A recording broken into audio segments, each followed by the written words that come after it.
The National Candle Association, NCA, has become aware of a growing number of candles on the market that contain flammable materials, including dried flowers, leaves, herbs, and wood embedded in the wax near the flame. This concern does not include non-flammable items like metal and stone. Unlike the long-standing style of candle that has elements embedded around the outside in wax that safely remains solid throughout the life of the candle, thus shielding the embedded elements from the flame and heat, these candles do not. This new style of embellished candle allows decorative elements to become part of the liquid wax pool when the candle is burned. This exposes these flammable materials to both the candle's heat and flame throughout the candle's use, while also coating them in wax, allowing the materials to sustain flame themselves. NCA purchased several candles and had them tested according to the ASTM candle fire safety procedures at an independent third-party safety testing laboratory. The results are provided here. Below are the test results. Figure 4, Sample 1, dried flowers were ignited supporting combustion. Figure 6. Within 50 minutes of lighting a candle, an explosion occurred and the entire surface was on fire. Figure 8, after 30 minutes of testing, only botanicals remain lit. Wax pool drowns out wick. Now let's talk about the official guidelines for testing candles. If you are new to candle making, this is very helpful. There are a lot of questions in candle making groups regarding candle testing. These are the official results from the American Society for Testing and Materials. Some of it is surprising, so let's go through this together. For slide 1, this is no surprise. You should test the same vessel, wax batch, wick type, fragrance percentage, dye amount, if any, and environment when you test. Only change one thing at a time. Next, burn the candle for 4 hours, extinguish, let it cool for 5 hours before burning again. Again, no surprise, most of us are doing this.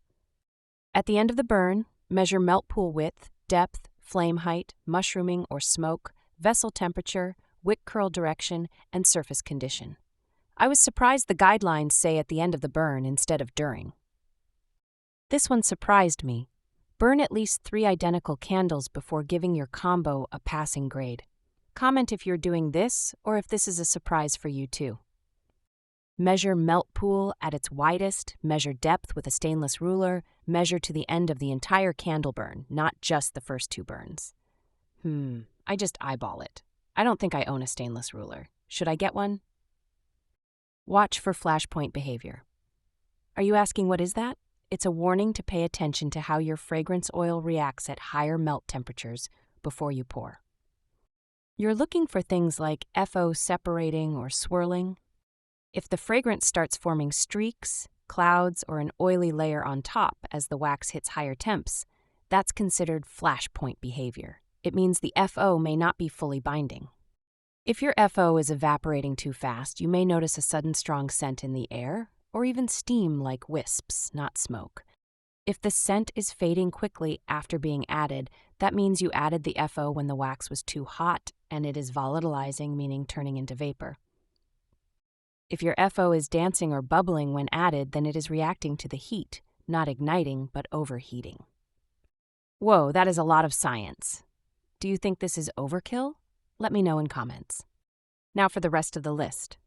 You are watching for excessive sooting, flame about 3 inches.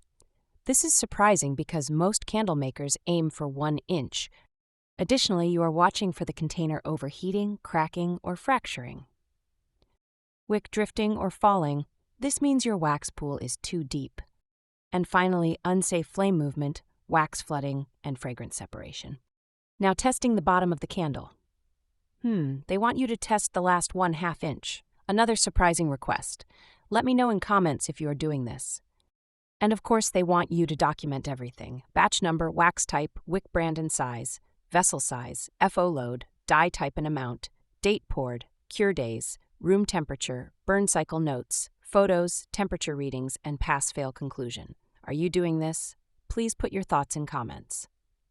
And finally, they have requirements for room temp, 68 to 86 degrees Fahrenheit, no drafts, no ceiling fans, no open windows, and a level heat-safe surface. This is just the safety test.